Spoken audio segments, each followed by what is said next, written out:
MRI safety is at the forefront of our profession. It starts with protecting Zone 4 and is why the ACR recommends using a caution barrier at the Zone 4 entrance. But what good is another sign in a room full of signs? Well, Aegis has created the perfect solution with TechGate Auto. TechGate Auto allows more focus on the patient and less worries about someone entering the room without being cleared. If you're serious about MRI safety, use the link in the description below to find out more.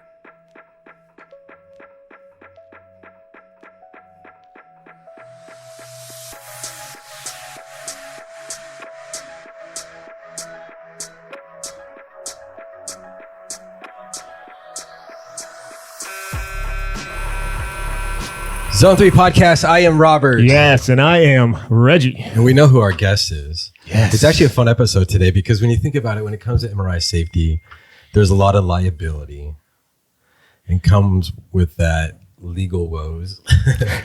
And so sometimes there's a need for, like, say, an expert witness in litigation. And so I imagine you've got some experience with that, Toby. But actually, first let's introduce Toby. Okay. You've been here before. I just assume everybody knows you. You're somewhat of a celebrity in the field. Maybe so. Yeah. If you would, just kind of introduce yourself. Tell us. Sure.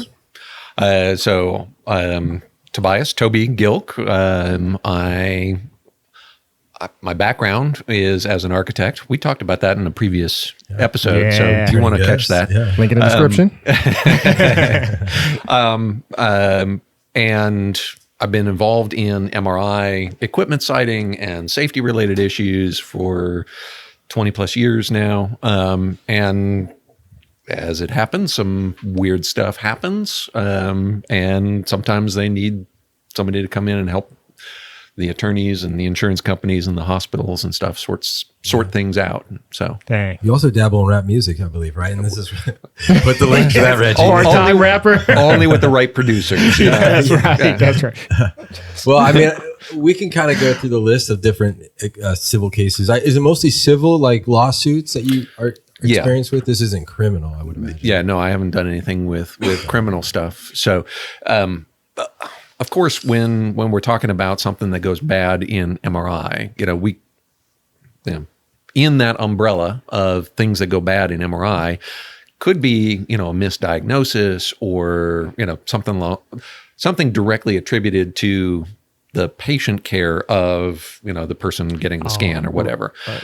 Those are all that's in the clinical world of things, and that is not where I live and work. So, first off, I'm going to, preempt any thoughts of is Burn, the pathology, like that? Is it visible in this scan? Did the doctor do the right job in terms of identifying what was wrong with the patient? And, was something missed in the scan? That kind of, all of that stuff that's sort of on, clinical performance of a radiologist's duty. I don't touch with a 10-foot pole, and even if I wanted to, the courts probably wouldn't allow you to, because if you're talking about medical malpractice, most, if not all, courts will require that you actually, have a medical degree. If you're talking about, if you're an expert witness for that, right? Right. If you're talking about how a nurse screwed something up, right, then they're going to want at least somebody with a nursing credential to talk about, well, this is what's expected of a nurse, which makes total sense. Right. So that piece of it is sort of outside what I do. Nice. Because I have an architectural background, the expert witness stuff started out with things related to the design and construction of MRI facilities and whether the design or construction contributed to or didn't, something that went badly. And probably the first or most direct example of the relationship between the MRI equipment and the building we put it in is when magnets quench. Right. And when a magnet quenches, there's not only the potential for, badness inside the MRI room itself, but the quench can do damage to the MRI scanner. It can do damage to the building, and mostly, but not always, the risks associated with a quench can be managed or mitigated if the facility designs the quench pipe the right way, if the construction is done correctly, if they inspect and maintain their quench pipe, on a regular basis. The preparation and preventative maintenance kinds of things, if they do that stuff, then, if and when a magnet quenches, the likelihood that somebody's going to get hurt or that the equipment's going to be damaged or that the building's going to be damaged goes way down. So that aspect of it has sort of a direct, design and construction thing. Right. So, what I'm taking from that is once you pop, the fun don't stop type of thing. He's been waiting for 5 minutes. I was like, you think gonna let me say it? Well, I guess you're probably dealing with a lot of design flaws, but you're also dealing with policies that aren't followed, maybe policies were never implemented in the first place, kind of a thing. Right. Yeah. So I started out just doing, the 10, 15 years ago, I think was the first time that I got asked to be an expert witness on a case. And so my beginnings were in these sort of quench and magnet failures and magnet plus building or the interaction between them. But over time, that's morphed, and it now includes, MRI safety practices. And, do you have a policy and procedure statement? Do you follow your own policy and procedure statement? And anybody who has written policies and procedures, and yet the way you conduct patient care on a daily basis is different from that, if, God forbid, something goes wrong, you are screwed so many different ways. If you don't even follow your own policies, to say nothing of external requirements like accreditation or best practice guidance or whatnot, right. If you get the liberty of making up your own, policies and practices, and yet you can't even do what you say you're going to do, you are so hosed. Yeah. That goes into multiple different levels of, do you do what you say? Do you do what, your accreditation organization says? Do you do what industry best practices say? Yeah, that can get messy. Man. Well, I'm curious because you say you do have experience with being an expert witness. Is that typically on the plaintiff side, on the defendant side? I imagine you're there representing, or you're invited by one side, right? How does that work? So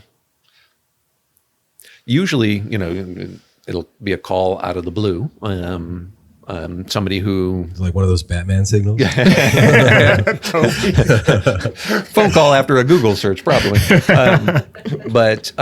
So I'll get a call. The way that I like to do this doesn't always work out. Sometimes I get, critical pieces of information beforehand. But, if somebody identifies themselves as, hi, I'm an attorney, I'm calling you up because I want to know about you being an expert witness for us. What I'd like to do is, and I stole this directly from Dr. Canal, who taught me about this. What I like to do is I say, stop. Don't tell me who you represent. Don't tell me which interests, you're on the side of. Right. Just lay out all of the facts that you know to the best of your knowledge. Right. And I will tell you my first impression of what I think went right, what I think went wrong. If there's somebody who I think is responsible for what went wrong, I'll try and identify that. But I don't want the whoever has called me to think I'm giving them the answer they want to hear because they told me what side of the argument they're representing. So they'll lay out the story, and I'll say, okay, well, yeah, this piece of the story really hits on this standard of practice. Or, if this was at a hospital and they were Joint Commission accredited, well, then these accreditation standards would really apply to this aspect of whatever that is.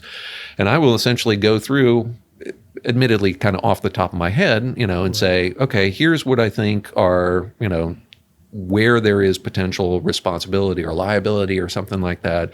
Here's where I think there really isn't any. Here's where things conform to best practices. Here's where they deviate from best practices.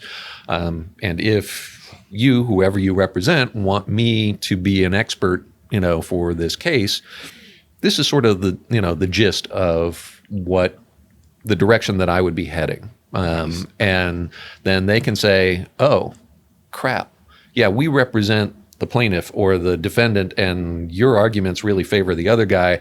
Thank you very much. We won't be, hiring you right now. But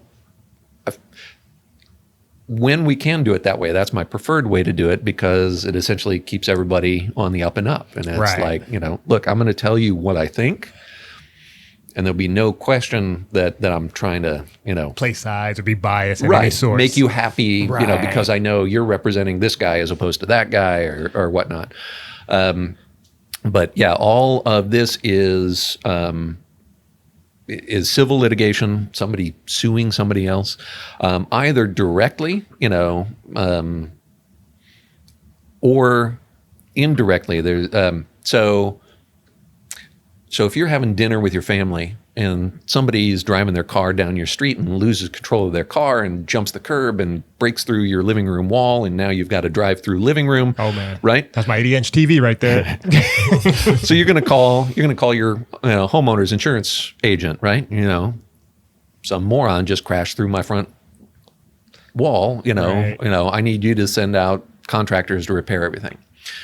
When you make an insurance claim, most insurance policies, contracts, essentially say, if you come to me, the insurance company, and ask me to pay for something that's covered, I pay that out.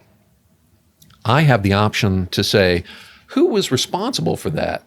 Should I, as your homeowner's insurance, should I go after the guy who drove the car and his insurance company?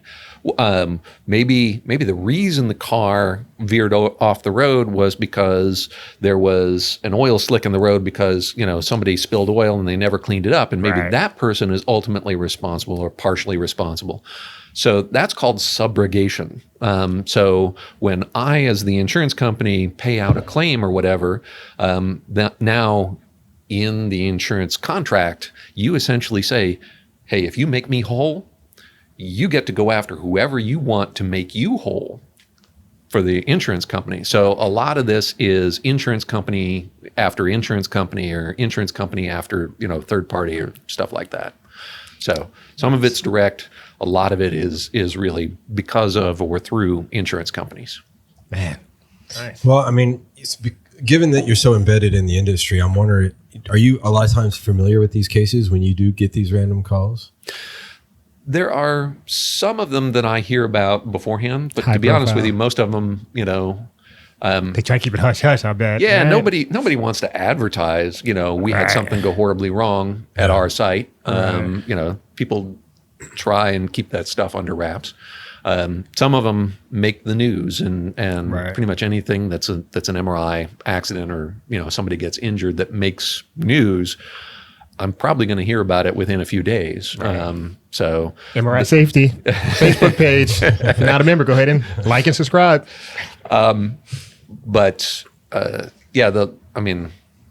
People will go to great lengths to try and keep this stuff quiet as long as they can. Right. Once the lawsuits start flying, it's kind of hard to keep things secret for too long after that. Yeah. Well, I guess just for full transparency, are you compensated as an expert witness? Yes. Yeah. And is that to reimburse you for your expenses? Because I imagine there are some. Or is there incentive? No, I don't. I don't know how other expert witnesses do this. Some, maybe you say, if you win the case, you pay me. If you lose the case, if I don't help you win the case, you don't pay me. Going back to like that initial conversation idea, I don't want somebody, thinking that my opinions are somehow manipulated or skewed to the left, or to the right, or to whatever, because I have a vested interest in somebody winning the case. So my consulting agreements or expert witness agreements essentially say, you're hiring me to be your expert, and I'm going to be, the best expert I can. And whether or not you win, or whether or not, you get anything like the result that you're after, I'm your expert, which is part of the reason that I try and do the unvarnished, here's my initial opinion, with whatever limited information. So I'm not trying to That's trick the most anybody. ethical way of doing it. I appreciate that you do that. Yeah. So yeah, the agreement is, it doesn't matter how the case turns out, you're going to pay me for the services that I provide. And Right. I think an important piece of that is that initial conversation that's like, look, here's what I see coming into this.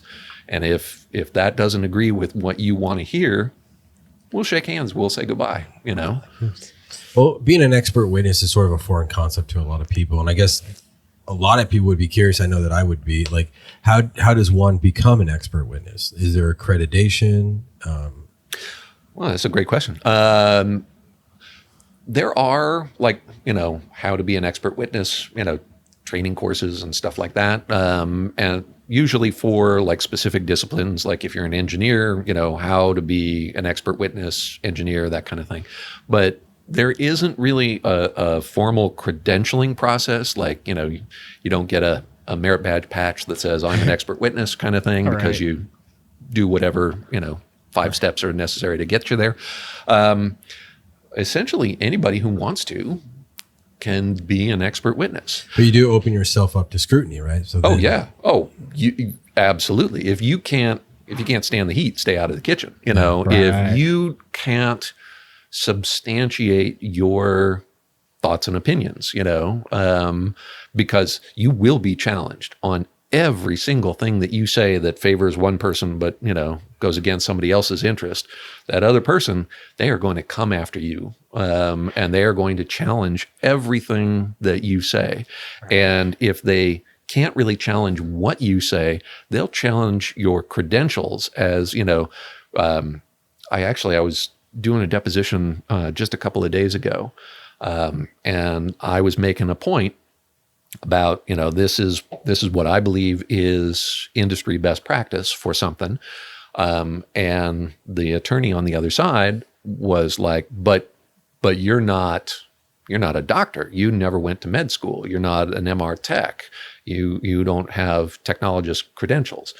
I think his intent was to try and say, You're not well, qualified. Huh? Yeah. You don't have any basis for being an expert on this particular aspect of it. And I kept on saying, no, this is not a question about medical care in terms of, this is not a physician rendering clinical care to a patient. This is not a technologist administering an MR scan. The issue in question is, were best practices, sort of the minimum standard of care, was that followed for the care of this particular patient? And it's like, that's not medical care exactly. That's not a technologist's,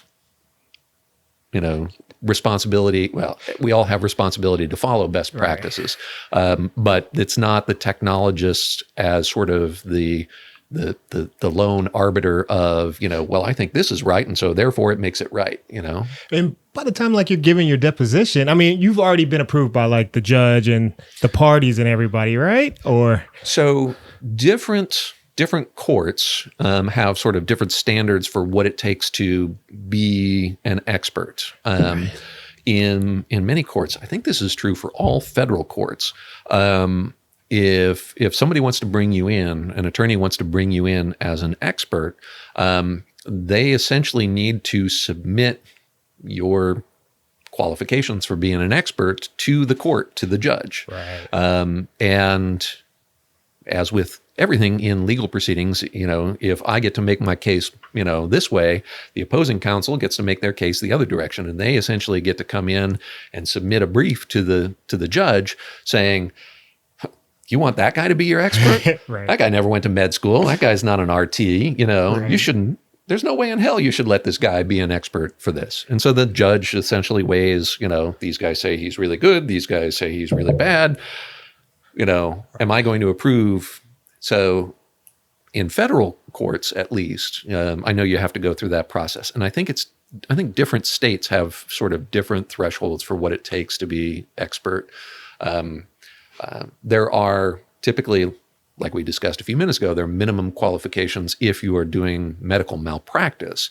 There are state court requirements for being an expert in a medical malpractice case if you're offering expertise on what the clinical standard of care is in terms of patient care. Nice.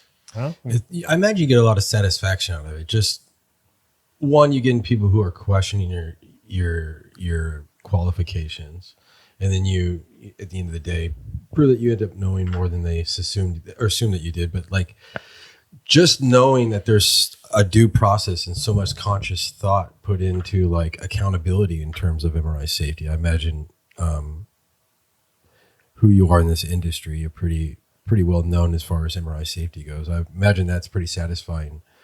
Yeah, I mean, yes, it's nice both from like an ego stroke standpoint. Yeah, I like that people think that I have some level of expertise that I can share with this. Black belt MRI safety, right?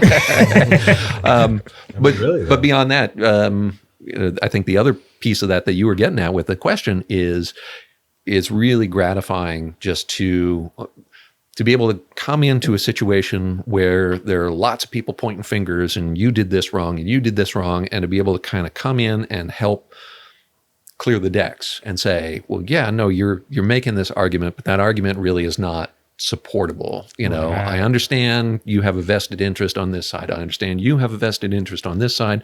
Let's try and figure out what really happened. Let's talk reality, right? Right, yeah. Right.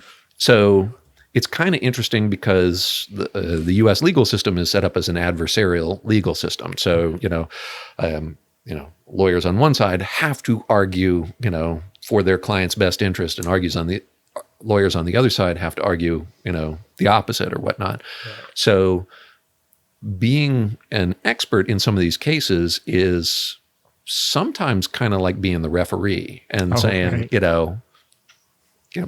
Both you guys are trying to score points here in the arguments, let's make our decisions based on, the facts that we can uncover. Nice. Well, I saw that list of cases that you kind of sent us beforehand. I'm kind of excited to get into that. Sure. I purposely didn't get into it too much because we wanted this to all be our first impression. Right. So I imagine it kind of all started off with one, and your role as being an architect played a part. Yeah. So yeah, the first case that I was an expert witness in was one where a hospital had an MRI. They was in a little addition on the hospital. The magnet was filled, cryogen fill overnight one night. The guy shows up at 6:00 and they're running late with some patients, so he doesn't get started until 7. He finishes up, around 11 o'clock or midnight or something like that. He goes away at 1 a.m., 2 a.m. The magnet explodes inside the MRI suite. Man. The explosion was so powerful, and this is not a fireball explosion, like right, like the movies, like in the movies. So this is, I guess, technically explosive decompression. So an MRI is essentially like a pressure cooker. It's actually a sort of nested pressure cooker inside pressure cooker. I mean, the pressure vessels, technically.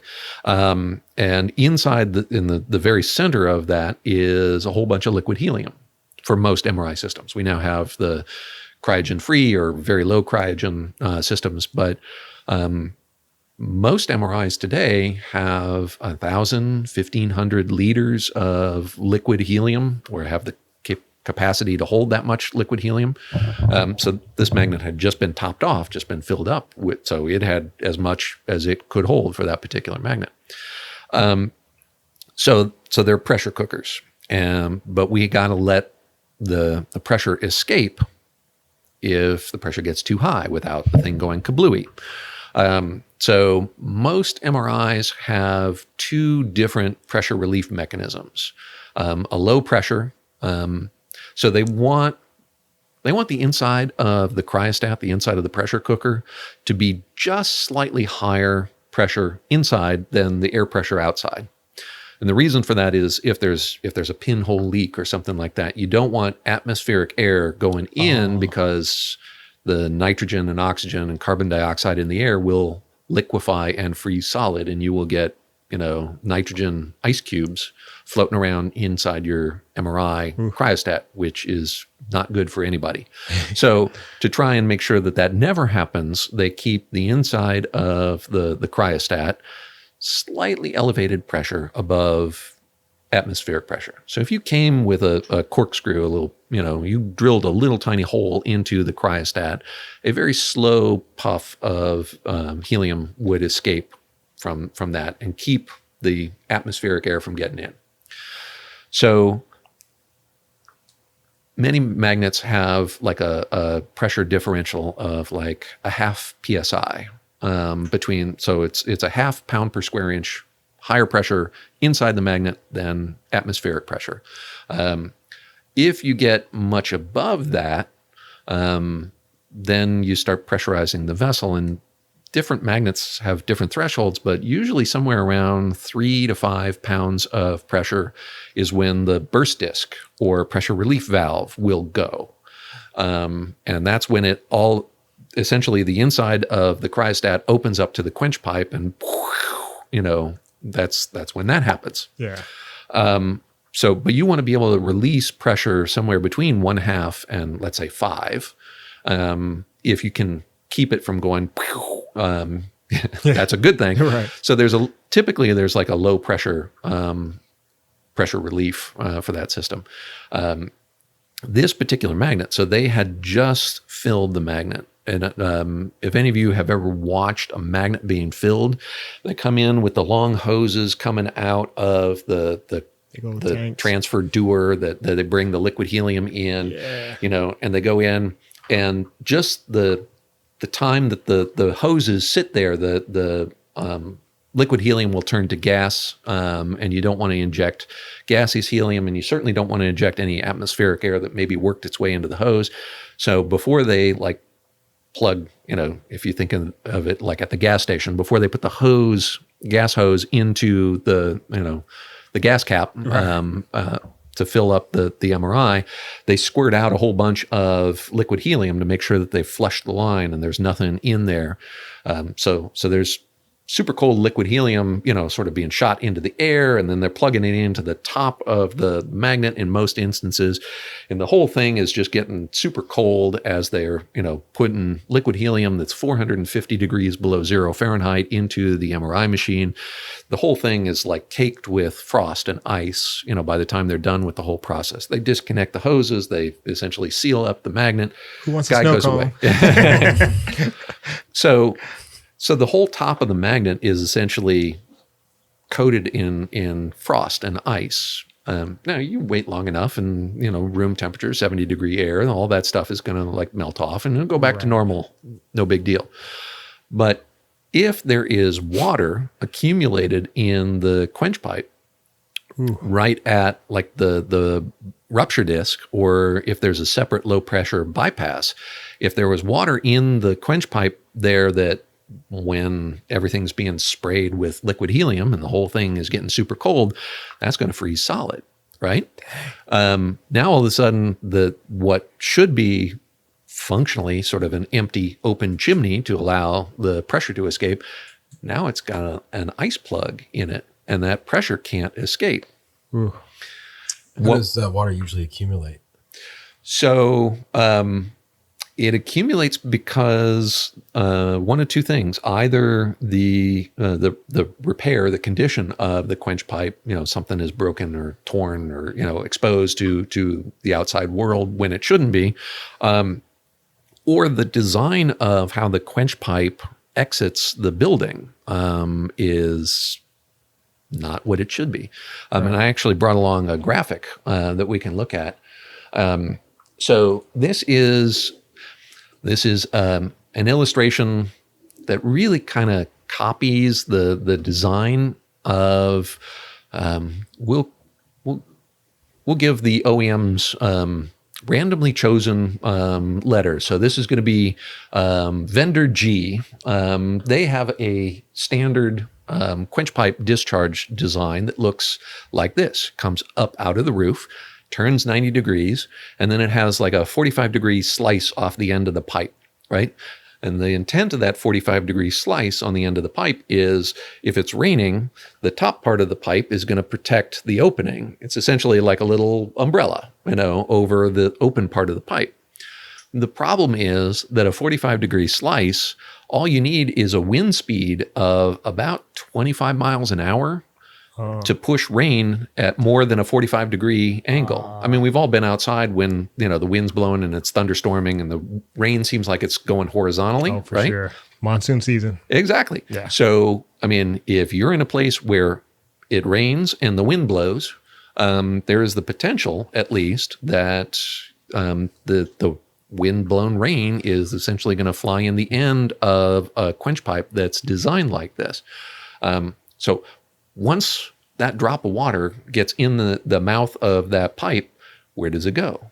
Where does water always go? It goes downhill. Right. What's the most downhill place from up on the roof? Well, down that pipe, right? Right. So the water can essentially, if it gets in the end of that pipe,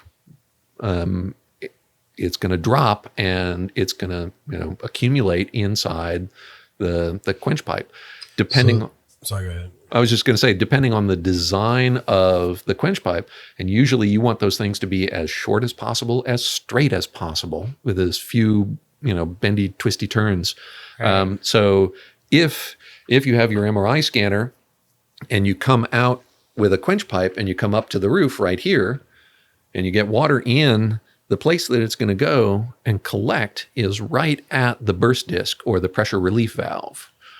And so in this particular case, when they fill the magnet and they freeze the whole top of the magnet, they freeze the quench pipe with the water inside, and they essentially create an ice block in the quench pipe.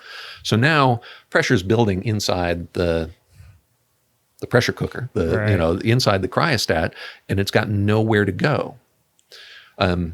Pressure equals heat. Motion equals heat. So as the pressure is building, the liquid helium is trying to boil off and turn to gaseous helium. And as soon as you go from liquid to gas, the volume that wants to occupy for helium, I think it's like 8 times. So you take 1 liter of liquid helium and you boil it off into gaseous helium without changing the pressure, and it wants to be 8 liters of gaseous helium. Oh, wow. It just takes up more space when it's a Right. gas, which makes total sense when you think about it. So as the pressure is increasing, the heat is increasing, it's causing the helium to boil. The boiling helium increases the pressure, which increases the heat, which causes more helium to boil. And essentially you've created this, Ticking time bomb. Exactly. And like a ticking time bomb, it explodes. It blows up in the middle of the night. Thankfully, in the middle of the night. Yes. Yeah. Yeah. Thankfully, nobody was hurt in this. So has new safety precautions been implemented to help prevent that? I mean, probably imagine design, but what about like places that are already with the older design? Do they? Well, something that is in, I think, every MR system operator's manual, very few sites that I'm aware of actually do this. The MR system operator's manual says annually you should inspect your quench pipe. You should make sure that there's no water that has gotten in and accumulated at the burst disc or the pressure relief valve. You should make sure that there aren't tears in it, or that at the very end of the quench pipe where it discharges, there's usually like a mesh screen or something like that to try and keep right. lizards and birds from making their home inside this nice, cool, shaded place. Right. Pigeons. Yeah. So Flying rats. if there is a problem with the maintenance and upkeep of the quench pipe or that kind of thing, that can identify that we've got big problems. But if a site doesn't do the quench pipe inspections, they're not necessarily going to know about that. Is that a part of and I don't know if you know this, like the PM, like primary maintenance that they do? No, the OEMs, now there are exceptions to every rule, but Right. in the US at least, the manufacturers go to great lengths to say, our responsibility stops at the RF shield. Oh. For the quench pipe assembly. Right. We're responsible for the penetration of the RF shield and everything inside the room. But as soon as it leaves the RF shield, that's on you. That's on the hospital, the imaging center. That is your responsibility to take care of. And that's what you were there to illustrate. I imagine that was brought up. So you were there in that case, and you're just saying, yes, there is a policy that they are meant to check that annually. That and this particular situation was one where this was the magnet that blew up. We'll call it from vendor P. The magnet that blew up from vendor P was a replacement MRI. And there had been a previous MRI in that same building. Oh. Or, and the details are kind of fuzzy to me, maybe it was just that the engineers who designed it had done an MRI installation or designs for an MRI installation for vendor G. And vendor G has this come up and turn 90 detail. Vendor P's standard detail is different than that. But again, once you leave the RF shield enclosure, all that responsibility is on the owner. So they want to do whatever they want. They want to, put organ pipes up there instead of quench pipes. That's on them to make that decision. So one of the problems was that the quench pipe discharge, the business end that lets all of the helium out into the world, wasn't the design specified by the manufacturer of the MRI system that was put in.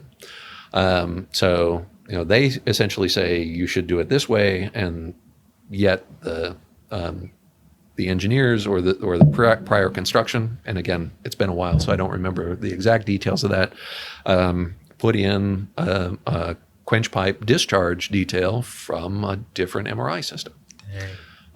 So follow your vendor, unless your vendor prescribes, the 90-degree discharge.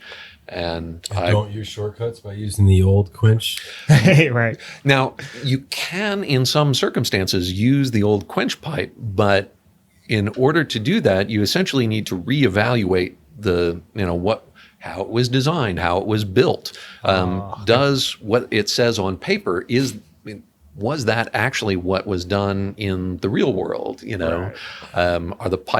Is the pipe diameter the correct size? Is the wall thickness appropriate to the, sustain the pressure?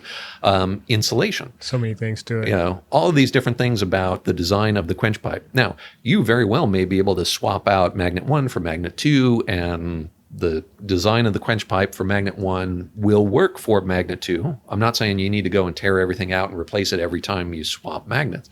But you do need to go in and reevaluate it. Right. Was that a case that dragged out for a long time, or was it pretty straightforward? That took several years because quenches can be difficult to figure out why a quench happened, right? So I think anybody who's looked at quenches before, quench safety related stuff, has heard the term spontaneous quench. Right. I hate the term spontaneous quench. So there's the manual quench. We go up to the big red button and we smack it, right, and we force the magnet to quench. Right. But then magnets quench without us pushing the button sometimes. Spontaneous quench makes it sound like, it's the hand of God that kind of reaches down, and for whatever reason, it's your turn, buddy, and this magnet's going to quench, and we'll never know why. Right. There is always a cause. Now, sometimes we won't figure out what that cause is, or, don't have enough information, often because, quenches may be caused by stuff inside the cryostat with the liquid helium. Like I was talking earlier about, liquefied atmospheric gases and nitrogen and oxygen and carbon dioxide. That stuff gets in there and swirls around and bumps into the magnetic coils, high electricity, energized magnetic coils. That might trigger a quench, right? But then all of the stuff that's in there gets shot out the quench pipe and it's gone, and how are you going to figure out what that was? Yeah, good luck with that. Right. So Spontaneous quench is sort of the industry term for any quench of a magnet where nobody pushed the button. But it's not hand of God. It's not, Right. we may not be able to identify a specific cause in a particular case, cause. but there is a cause, right? And so, we need to take a look at it. So in this one that did drag out for a long time, part of it was trying to figure out what triggered the quench. It was one of those situations where, short of cutting the magnet open and trying to, figure out what was left inside the pressure cooker, afterwards, we probably weren't going to be able to 100% conclusively say this is what caused it to quench. In fact, we weren't able to, in the conventional sense, find a smoking gun for why the vessel exploded inside the room.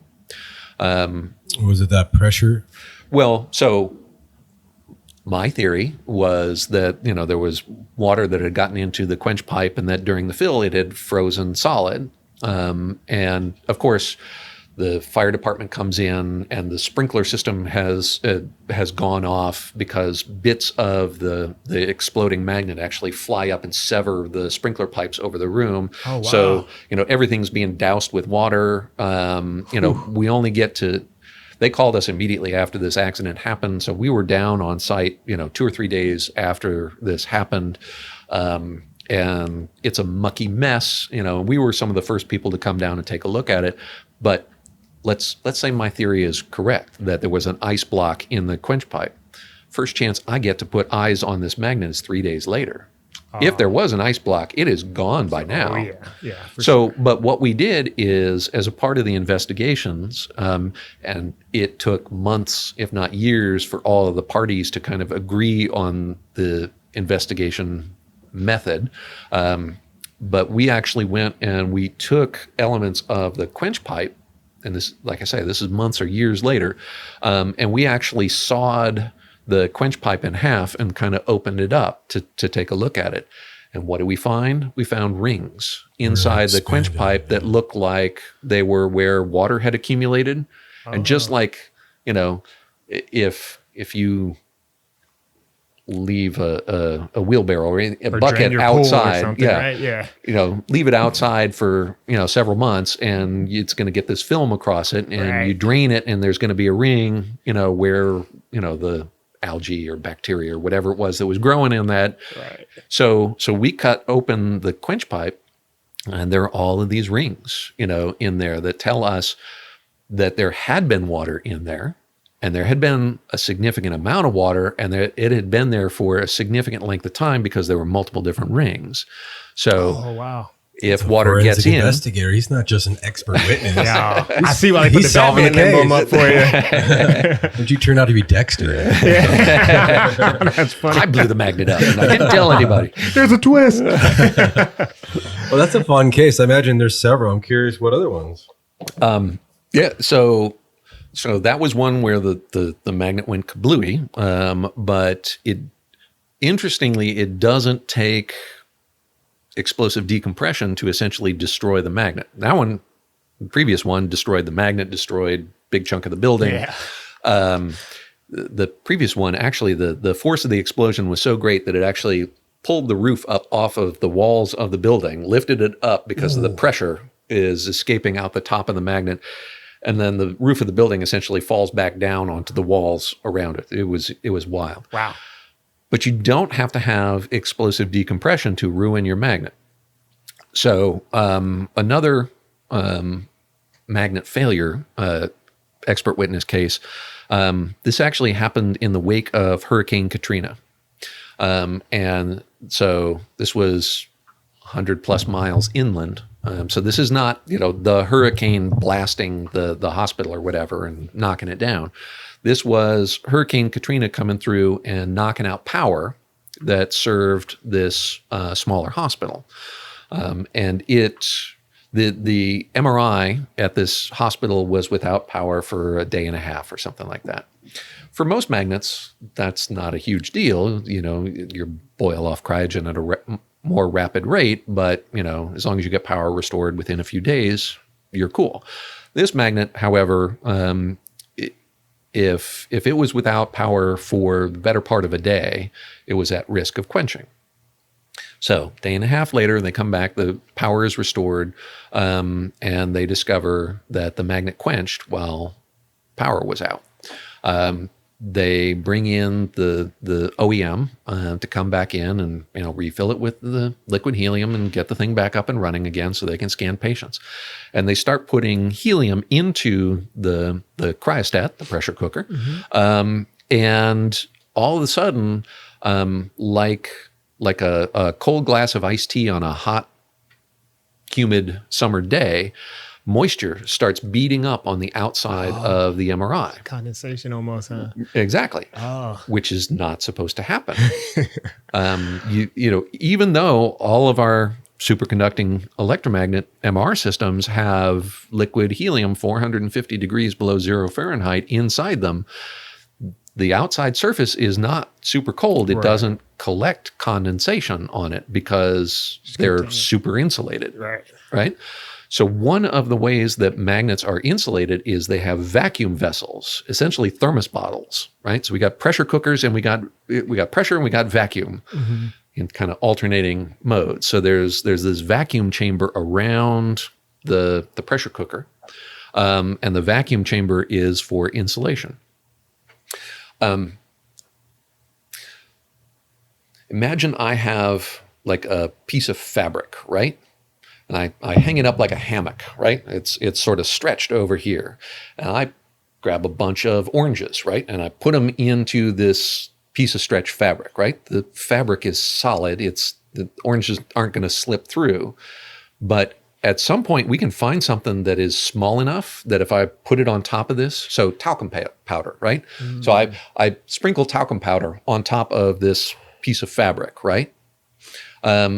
And the talcum powder is going to sit on top of the fabric. But if I start doing this, I start applying a little bit of pressure to it, all of a sudden we're going to get snow. We're going to get talc falling because talc is, really fine particles, right? And fabric, even though we think of it as sort of solid, we know that it's a mesh, right? And there are gaps and there are little holes in between. The things that we think of as solid, we think of that they're as solid because the stuff we put in them or on them is so much bigger than the holes that are there in that material. The pressure cooker, the cryostat that we put liquid helium in, the metal of that has little tiny holes, but they're just smaller than helium atoms. So the helium doesn't really pass through it. But all of a sudden you increase the pressure inside the pressure cooker and you essentially push the helium atoms through the wall of the metal. And you turn what is a solid piece of metal into something that looks like the strainer you drain pasta in. Right? These little tiny, atomic size holes in the cryostat. So this hospital is trying to get their magnet back up and running, and they keep filling it, and essentially the helium slowly is bleeding out through the pressure cooker walls into the vacuum chamber, which means your vacuum is no longer a vacuum, which means it's no longer insulating, which means the outside gets super cold, which means condensation starts forming on the outside of the MR scanner. Right. So they're like, oh, how on earth did this happen? We had the magnet quenched, it didn't explode, but how did we effectively ruin this magnet? And again, we had to do some, detective work, and it had this MRI had the exact same detail for their quench pipe discharge that came up. So it went up through the roof and it turned 90 degrees and it had the 45-degree cutoff at the end of the pipe. And this is in Hurricane Katrina. This is the inland part. So maybe it was Tropical Storm Katrina by this point. But remember, the two things you need to defeat that design are rain falling and wind blowing. Oh, yeah. And, in a hurricane, you're probably going to get both of those. Oh, yeah. So what we think happened was that rain falling, wind blowing, end of the quench pipe, water gets into the end of it. and it goes straight down and it collects on, for this particular magnet, a burst disk. And that it probably wasn't enough like the previous one to cause the magnet to go kablooey, but it was enough to sort of slow or resist the pressure buildup enough that inside the pressure cooker, the pressure got above 5 pounds per square inch or and it only takes a little bit more than that to be enough pressure to push those little helium molecules, through the wall of the cryostat and turn it into a very expensive spaghetti strainer. You actually painted that really well. Oh, yeah. I was able to visualize that very well. I love spaghetti, by the way.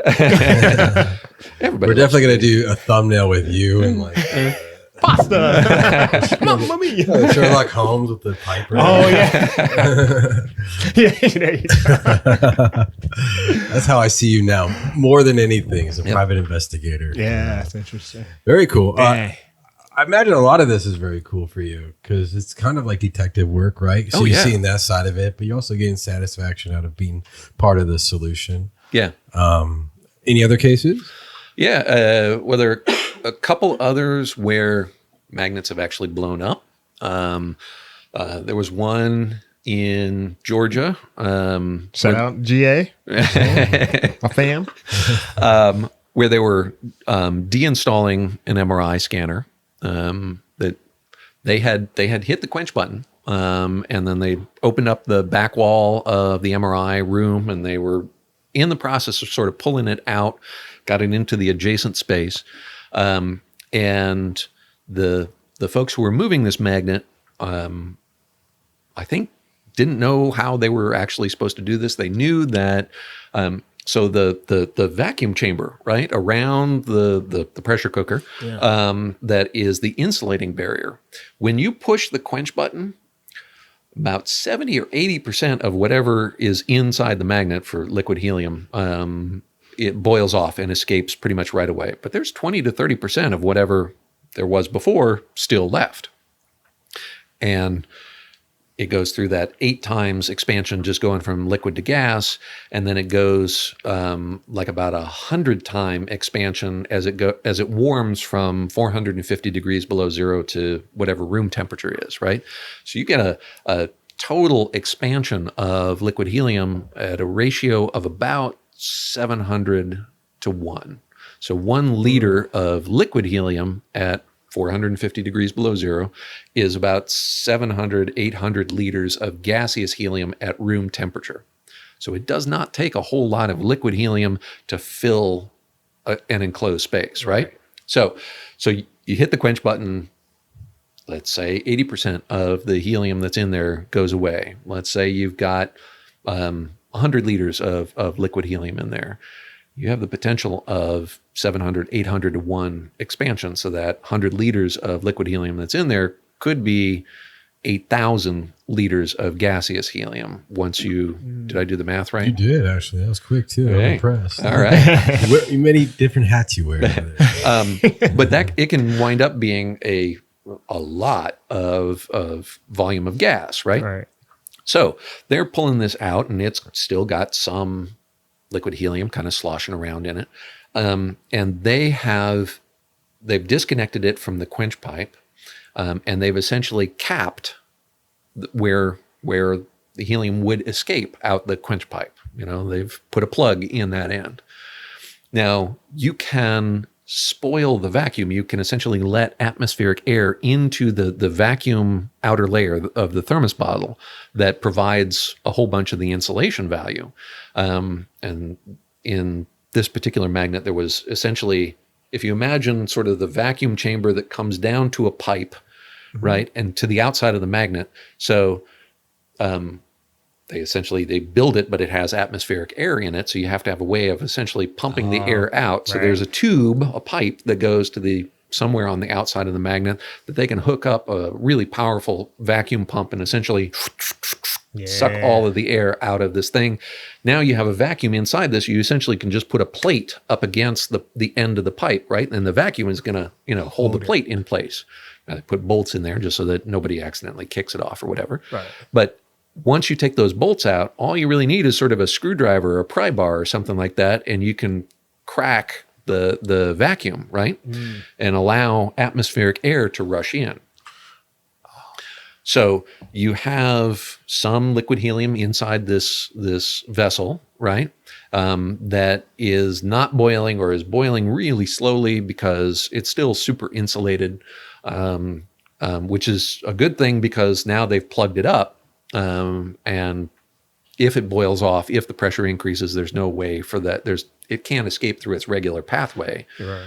So some guy is like, well, we need to make sure that all of the helium in here boils off.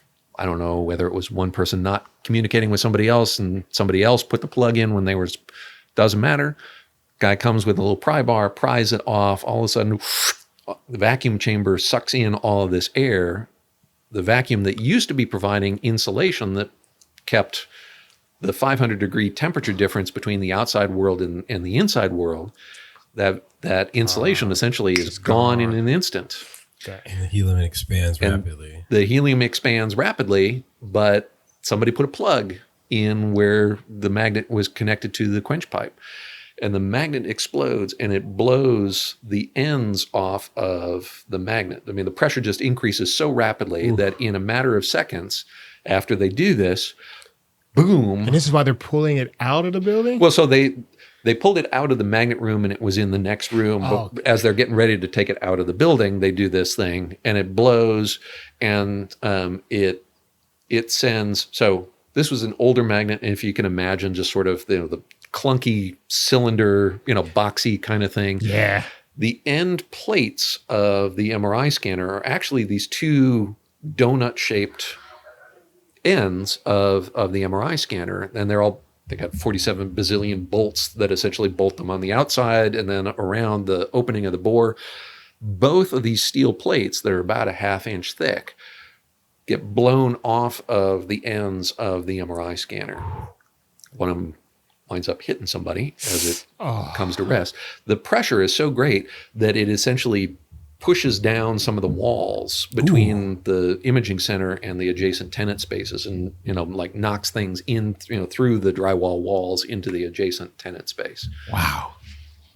Well, that's crazy. So it's almost like you have to have companies that are contracted companies to do these moves that are experienced with magnets, because it's a whole different ballgame from what they're used to. Yes. Yeah. You do not want, pick up Joe, right. General contractor. Angie list. Yeah. Yeah. No, do not go on Angie's list to find somebody to remove your magnet. There was one that actually made the news just a few years ago, where somebody from the company that made this MRI was deinstalling it, and the guy from the company did something wrong. And so this one was in the news, so I feel like I can talk about it. This Oradell Animal Hospital. This was in New Jersey. And guy was involved in the animal hospital, was essentially taking out an old MRI that they used for veterinary care, and they were going to replace it with a new one. Right. So they have the guy from the company that sold them the first one who's coming in to essentially deinstall this. And a similar set of circumstances, and the magnet explodes. And this one, I actually, I didn't see it in the animal hospital, but they pulled it out because obviously the animal hospital wants to make repairs and get back in business. So they pulled it out, and it goes to a warehouse somewhere. I went and took a look at it, and these giant bolts that bolted, again, the donut plates at either end of it, these giant bolts come out smooth, and then there's this corkscrew spring wire where the threads on the bolt essentially just got sheared off because of the immense pressure, kind of pushing this. So there are these curlicues of high strength steel. Would take. Wow. And again, there are, bazillion bolts all around this, and it essentially stripped, the threads out of every one of the bolts, both sides simultaneously. I mean, that has to be a really rapid pressure release. Right. So, you're not just like sort of opening a corner. It's not like, the package on your microwave burrito when you stick it in, you open up one end and you let some of the pressure out. This is the whole thing going kablooey all at once. And thankfully, I suppose, the only person who was really badly hurt was somebody who worked for the company and none of the client site. I hate phrasing it like that. I mean, it's not good that anybody got hurt, but it had the potential of hurting a lot of people really badly. And thankfully, it was one person hurt really badly and a few other people that were hurt moderately. But, well, I can't imagine you're involved in this case because it's kind of different, but it's sort of similar, sort of related.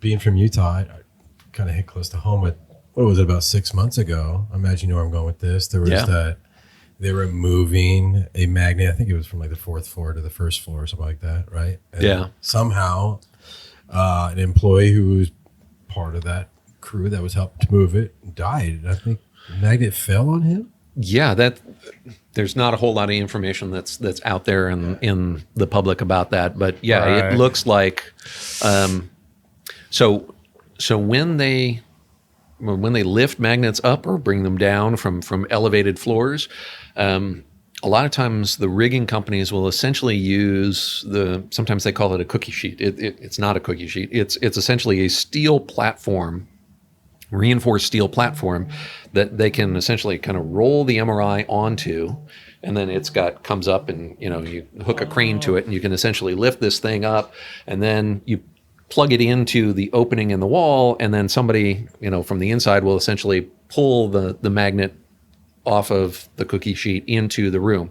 Right. If you want to deinstall that magnet, take it out of the 4th floor or whatever, you push it out of the room onto the cookie sheet thing that then comes and lifts it down. It's kind of how I do my DiGiorno's. What it looks to me like, and again, I have no inside information. I'm not an expert on whatever is happening with this case. What it looks to me like is when they pushed it out of the 4th floor onto the cookie sheet thing, somehow it got pushed too far or the cookie sheet tipped or something like that, and the magnet essentially went off the other end and then fell through the roof of the building below into through the roof. From the pictures. Again, I don't have any direct knowledge of this other than what I've read. Right.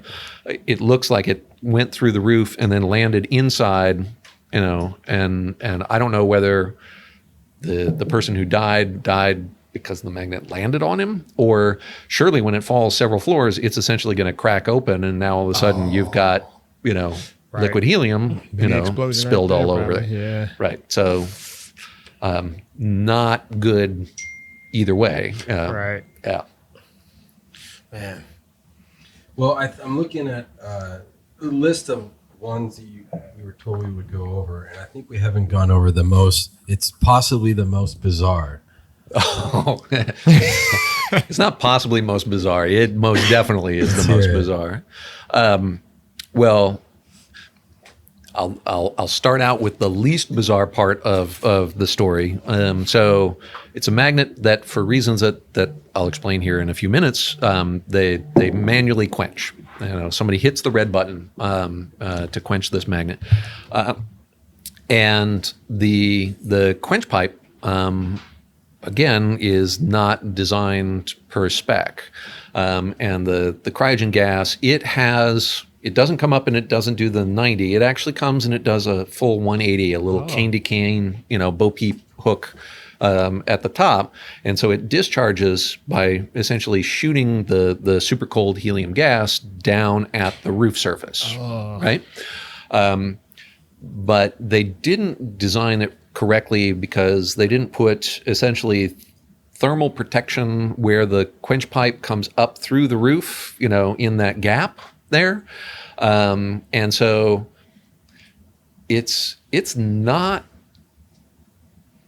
too strange of an analogy to say, imagine a blowtorch, right? So a blowtorch is a huge heat temperature change, right? Under pressure, right? Right. So, but instead of a hot blowtorch. This is essentially a super cold blowtorch. Nice. And it's blowing down on the roof. And so they didn't put the correct expansion gasket kind of thing that's thermally protected to allow it to quench and still be okay. They just put a bunch of caulk, essentially in between to, try and keep the water out, which may work fine for the water, but as soon as you, essentially blast it with, super cold helium gas, it's probably going to get brittle and crack and whatnot.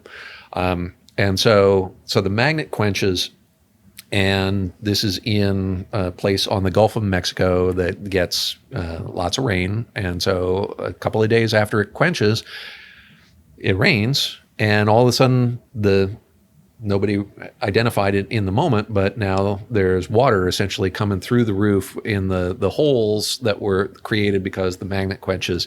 So now you have not only a quench magnet, but now you have water damage on your RF shield and in your magnet and all of this stuff, which wound up requiring that they tear out a bunch of the RF shield in addition to, trying to fix things associated with the quench. So they have this leak and they're trying to figure out where this leak is coming from. Yeah, and it turns out it's from the quench. Oh, that's crazy. And if you check on the screen for the other illustration, so this is, so they did it wrong, but this is what they should have done correct. Again, it has like the shepherd's crook, 180 degree, Bo Peep kind of thing, which they did correctly. That part of they got right. But the little zigzaggy piece where the pipe goes through the roof, a thermally protected gasket system they didn't have. And they also didn't have sort of a protective surface on the rooftop itself. So this particular case had a metal roof, and those are, bolted and screwed down in a bazillion places. So they're probably not going to move a whole lot. But there was another case that didn't go to litigation, so I technically wasn't an expert witness for it. They fixed it with the landlord, solved it with the landlord, but it was an imaging center that had a magnet that quenched they were in like a multi-tenant building, and they too had the 180 degree quench pipe, and it shot down onto the roof. But this particular building, the roof, you can have essentially giant sheets of roofing material that aren't glued or screwed down to the roof underneath it. So it's almost like a tarp, that's kind of laid out over there. And usually you'll put like gravel or something like that to keep the tarp from blowing off the top of the roof. Well, this magnet quenches and it super cools the tarp, the membrane of the roof, and shrinkage, it contracts while it's super cold. And then it's LA, it's the summertime, and it stretches back out after it warms up. But when it contracts, it pulls away from the edge of the building, where the edge of the tarp is essentially connected to another piece of waterproofing. But because they shrink it and they pull it away, they short sheet, the whole roof of the building. And now when it rains, now they start getting roof leaks in other tenant spaces, on the other side of the building, because it contracts the roof and tears it at the edge of the building, and now all of a sudden, they wind up getting, water leaks and stuff running down when it rains in different parts of the building. So that had to be a tough one to kind of figure out, huh? Yeah. That is and bizarre. then, like, once you think about it, right, it makes sense. But then, how do you think of that? Yeah, how do you even come to that conclusion? It's almost like you need to check the CCTV. Like, what happened? A lot of these, I'm like, is there any surveillance footage of any of this? Not of that one that I was aware of. Nobody told me about that one. But you don't have to do. I mean, I know my little drawing has like concrete pavers and rigid foam insulation and stuff like that. And I'm aware of a hospital that accomplished the same sort of thing, low tech, and they essentially got like a black plastic feed trough, or like livestock water trough or something like that, and they set it under their quench pipe. So the quench pipe comes up and over, and they essentially put this trough underneath and dropped a whole bunch of rocks in it or something like that, so it wouldn't blow away or shift or whatever. Right. So you can do this low tech. You don't have to pay an architect to do this for you. But you should make sure, particularly if you don't have the right protections where the quench pipe comes up through the roof, or you have the kind of roof where it can shrink and contract and cause problems elsewhere. You want to make sure that you keep quench exhaust off of your roof surface. You want to try and protect it. I mean, this is sort of your area of several areas of expertise, but I mean, that's how you got into this, all of it, right? Is architectural design. And that's where it was lacking in this case. Yeah. and I've followed the twisty turny road from that to all kinds of other places. Yeah, nice. Wow. Look out for those imaging centers that has the trough up on the, up on the roof. Yeah. They're very resourceful though. Those are the out of the box thinkers actually. Right, exactly. Right. Are we missing anything? Well, you asked about the most bizarre one, and I gave you the least bizarre part that's of not the the most least bizarre. Well, that is the least bizarre. Two-parter. That's the least bizarre part of this. So the reason that they had to quench that magnet, that's the bizarre one. Okay. So this was a brand new installation. So the imaging center owner builds a building. It's a clinic that he's going to have imaging as a part of. So it's a bunch of clinic spaces and an MRI suite, right? All right. Now the MRI, it's a site that doesn't have a whole lot of space. So, we're trying to squeeze 10 pounds of stuff in a 5-pound sack. So everything is kind of getting squeezed a little bit. And that includes the MRI scanner room. So it is not a large MRI scanner room that this magnet is going to go into. And so his architect prepares the designs for this. The manufacturer who's selling him the magnet says, you're going to have a 5 Gauss problem because the 5 Gauss lines, the room is so small, 5 Gauss line is going to push through into one of your adjacent clinic spaces. You need to put a boatload of magnetic shielding in the wall that separates the MRI room from the clinic space on the other side. And the owner, or the clinic developer says, okay, well, it's worth it to me to pay to have, just like 1/2-inch plate steel on the back wall of the MRI scanner room to keep the 5 Gauss line contained. Right. So he agrees to that. And so the equipment vendor says, great, we're all on the same page. We're going to go make the magnet that we're going to deliver to you in 4 months, 6 months, whatever. And then the clinic owner says, you know what, that space on the other side of the magnet room, it would be a whole lot more useful if it was 8 inches bigger, 10 inches bigger. Not a huge difference, but essentially he pushes the wall that separates the magnet room from this adjacent space, he pushes it several inches into the MRI scanner room. The wall that has plate steel, a huge amount of plate steel on it, pushes it closer to where the magnet is shown to be. Right. So he does this, but doesn't tell the manufacturer of the MRI system that he's making this change on the fly. So the magnet manufacturer shows up 4 months later with, delivering their magnet, and they go and they put it in the room and they measure off of the control room wall, which was the dimension on their siting plans that said it needs to be so many feet away from the control room wall, but they don't measure it off of the back wall, which is the wall that the owner developer moved in the designs of this. But again, it's not like he moved it 3 feet. It's not something that I think would necessarily be immediately obvious to somebody who wasn't looking specifically for this.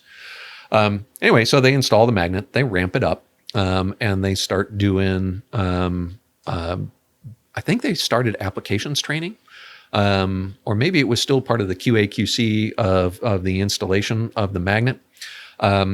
But the installation engineer for the magnet company comes in one day to do some tests on the magnet, and there are the plastic covers that kind of conceal where the feet of the magnet are sitting on the floor, and everything's supposed to go together really nicely, and all the seams are supposed to be straight, and all the plastic covers are supposed to snap together real nicely. But there's this one cover that just won't close, and he can't figure out why, because it was closed, yesterday or the day before or something. The guys who put the plastic covers in place wouldn't have left it like this. Why is it? I don't remember it being like this. This is just weird. So he pulls the plastic covers off to see, and it looks like the magnet has moved about a centimeter. I mean, not a huge amount. Right. It could be like, did it really move? Yeah, I think that was the question of, am I misremembering something? Did they just have to nudge it a little bit when they were putting it in position, or what's the deal?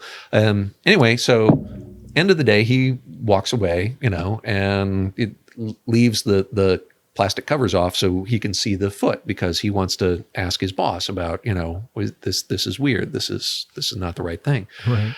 Comes back the next morning after having sent his boss the email saying, did the installation guys have to move this about a centimeter? Because it's not where I thought it was supposed to be. They're trying to figure this all out. He shows up the next morning. The magnet is 3 centimeters from where he thought it was supposed to be. So overnight, it's moved like another couple of centimeters. And he's like, why is this magnet moving? Oh, God. Magnets should not move. Oh, my God. And apparently, there is at least one description where somebody looking at the magnet sees it wobbling, oscillating, moving back and forth. And if you, so ISO center, baby. Scoot. Magnet sits on, magnet sits on 4 feet, right? And so if the magnet is attracted to something like, I don't know, a giant plate steel in the back wall, and it wants to be attracted to that, steel in the back wall, it's going to get pulled towards it. And you're going to have unequal pressure on the feet, right? Because the feet closest to the wall, it's going to be kind of leaning in. And so the back feet are going to have less weight on them. And so you do this, and then that back foot essentially gets to pick up. And then if it sets back down, it might have creeped just the tiniest, a fraction of a millimeter or something like that. But as soon as it starts doing this, now there's more attractive force, because attractive force in magnetism is not linear. Right. It's an exponential function. With an actively shielded magnet, it's somewhere around to the 5th power, not inverse square, not inverse cube, inverse 5th power for magnetic attraction for an actively shielded MRI system when you're close to it. So it's leaning in, the pressure comes off of the back feet, and it wobbles a little bit, and the back foot sets back down and takes some of the pressure off of the front foot, so the front foot gets to lift up. So magnet is at least according to one person, doing something like this, not to the magnitude that I'm doing it. It's just sort of, little tiny shimmies going back and forth. The magnet is walking towards the back wall. Oh my gosh. With this giant steel plate in it. The magnet is going to the steel plate. Is this a 1.5? Did we say that already? Actually, no, I think it was a 3. I think this one was a 3. So everybody freaks the hell out. Oh, yeah. What do you do? Exactly. This is never supposed to happen. This is not in the operator's manual. Right. When your magnet starts walking across the floor, please do the following. So the guy from the manufacturer who is there, and he's brought in like the regional rep or something like that because of the email that he sent the night before. So he's not alone, but there are other people there. They're looking at this going, what happens when it walks a little closer? Yeah. And you're on a time hack too now, because the closer it gets, the exponential, right? Exactly. Right. So how many more wobbles do we have before this thing goes flying at the steel-plated back wall? Right. And once that happens, what happens to the magnet? What happens to the building? Right. Magnet's going to crack open like an egg, and then we're going to have, liquid helium everywhere inside the room. But the force of the attraction is probably going to be like a wrecking ball hitting this giant plate steel that is, the building is framed out of like steel I-beams and everything, and then the plate steel is essentially bolted to the I-beams that make this building. And this is up on an upper floor. So, you do this. Oh, are you going to like topple the whole building? Right. So these guys, and I applaud them for making this decision in probably the same amount of time that I'm telling this story.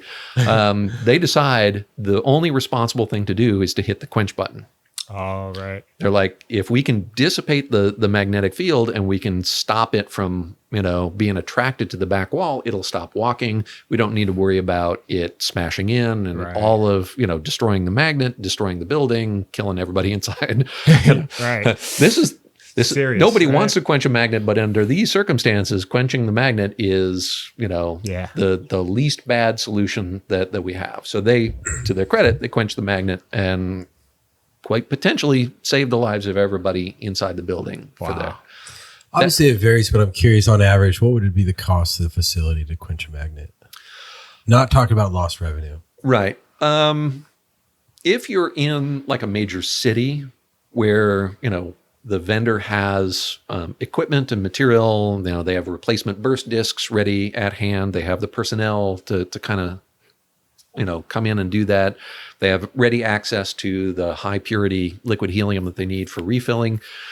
So we don't have a whole bunch of shipping costs or logistic costs associated with that. I think it can be helium's a commodity, and so helium prices change all of the time. Take this with a grain of salt. But I think it can be as low as about $30,000. Really? Wow. But if per gallon, total. But again, that assumes that we can respond really quickly. So if a magnet quenches and you can't get to that magnet quickly, and so that last 20% of the helium that's inside there, that it escapes or whatever, and now all of a sudden the magnet can go negative, that the pressure inside there can essentially suck atmospheric air into that. Now you have to evacuate all of the atmospheric air. It's come up to room temperature, so you have to pre-cool the magnet. Usually they'll do that with like liquid nitrogen, which is very cold, but not as cold as liquid helium. So they'll pump a whole bunch of liquid nitrogen into the cryostat just to try and get it cold. But then they have to get all of that out because you can't have the nitrogen in there with the helium. Right. So they have to try and get all of the nitrogen out and clear it out. And then they'll like blast super cold helium gas to try and push all of the nitrogen out. And then they have to fill it with liquid helium, back up. And then they have to ramp the magnet. So if you have to go to that length, that $25,000 lowest possible price tag very quickly gets up into six figures. Ooh, yeah. And that's just the service charge, not taking into account, not being able to take care of your patients. All right. So, I mean, if they're worried about cost, which obviously they're worried about more than that, it was a no-brainer. Right. To quench it. Yeah. So what happened, obviously, after they decided to quench it? Then that's when the roof contracted rapidly, and obviously, but right. So, the owner of the clinic winds up suing the magnet manufacturer, saying, you guys quench this. You're responsible for the quench, and because the roof leaked after the quench, and it wouldn't have had the magnet not been quenched, you guys were responsible for all of that. Right. And he also sued the insurance company that had the coverage over the business and the clinic building, because the insurance company was like, yeah, we're not paying out until we figure out who's responsible for this. Because if it was something that the clinic did that violated the coverage terms of the insurance policy, we're not going to give you free money. We need to know what happened before we make good on any policy. Right. So the owner sues both the insurance company, his insurance company, and the MRI manufacturer.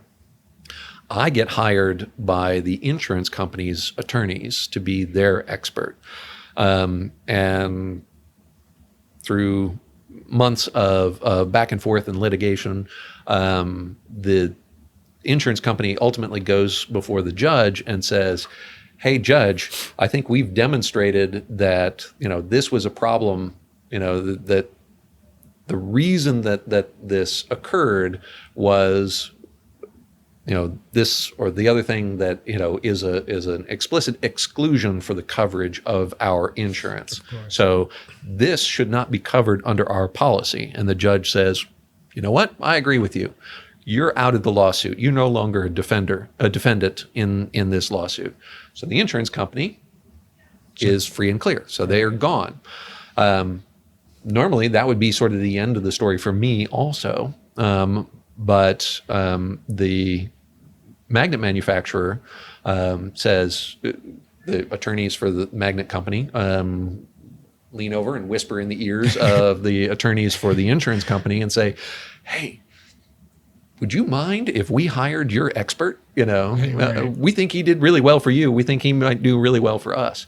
And so one of the really bizarre things, the really bizarre stuff is a magnet walking across the floor. But in terms of my involvement, I wound up being an expert for two different parties in the exact same suit, which is kind of strange because usually at the beginning of the suit, all of the attorneys say, it's not me, it's the other guy, and everybody's pointing fingers at somebody else, which includes, the insurance company saying, look, the quench and the roof leak stuff, that's not on us. That was caused because of the quench. So if you want, resolution to that, you need to go to the equipment company, the MRI company.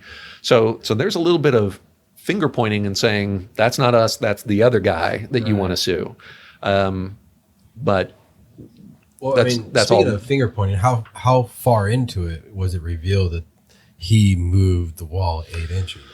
Well, I got brought in after a fair bit of the discovery, which is the process of, give us this information, tell us, when this happened, how this happened, give us the documentation for XYZ. So this case, I was not brought in the very beginning. So they had collected information for like a year or so before I came on board with it. So they essentially sort of dumped all this stuff in my lap. For the cases where, I get brought in right after whatever the thing is happens,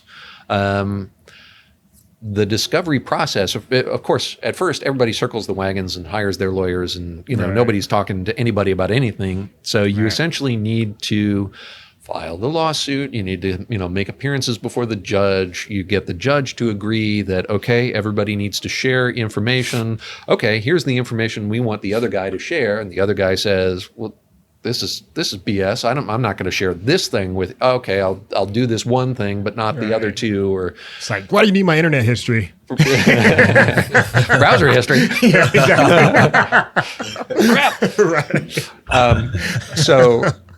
So the judge then mediates the, you're going to give them this, you're not going to give them that, and works through all of that stuff, and then they start sharing information. So that.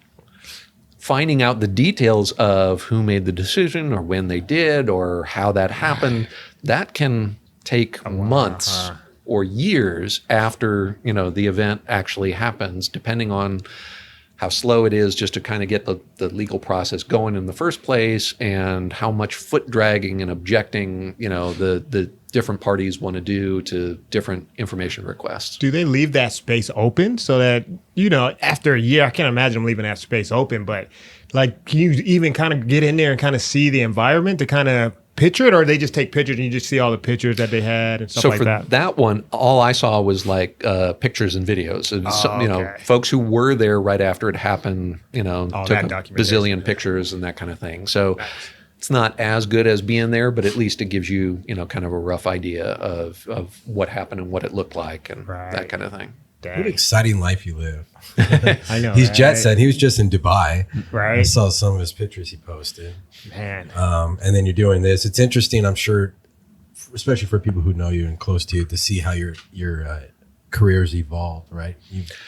Are you currently on, I imagine you're not at liberty to say, but are you working with any active cases right now? Yeah, I am. I've got a few active cases that are going on right now, and they have sort of morphed over time. I mean, they started out being all just the architectural stuff, or magnet sighting, magnet interaction with the building stuff.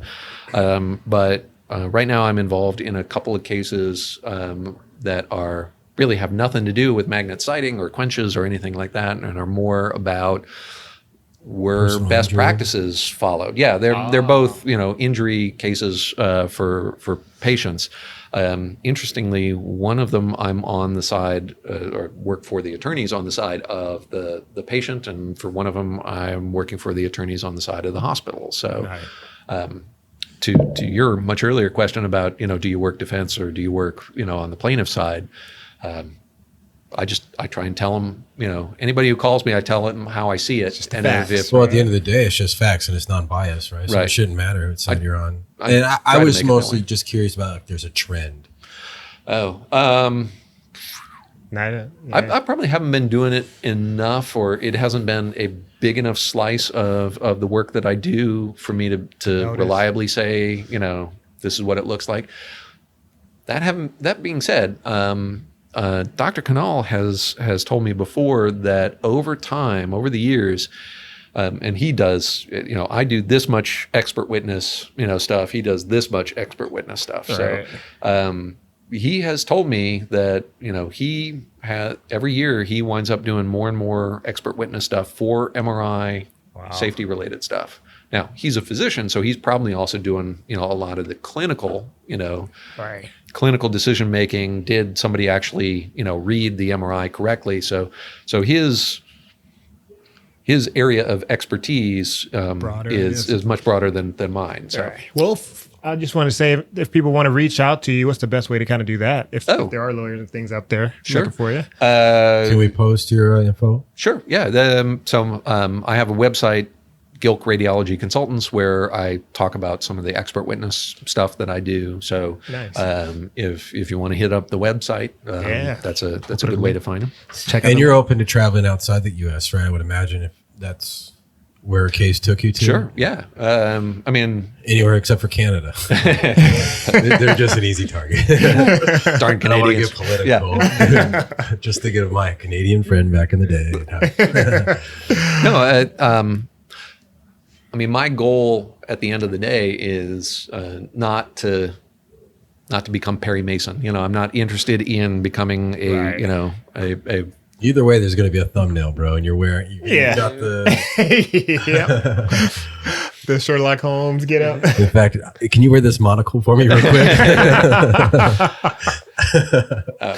Ultimately, what I want to do is I want to try and make sure that MRI is as safe as possible, and sometimes that means trying to figure out when things go wrong, identifying specifically what went wrong. So, Right. and unfortunately, sometimes that means the only way to really do that is through the legal system, and try and right some wrongs that happened.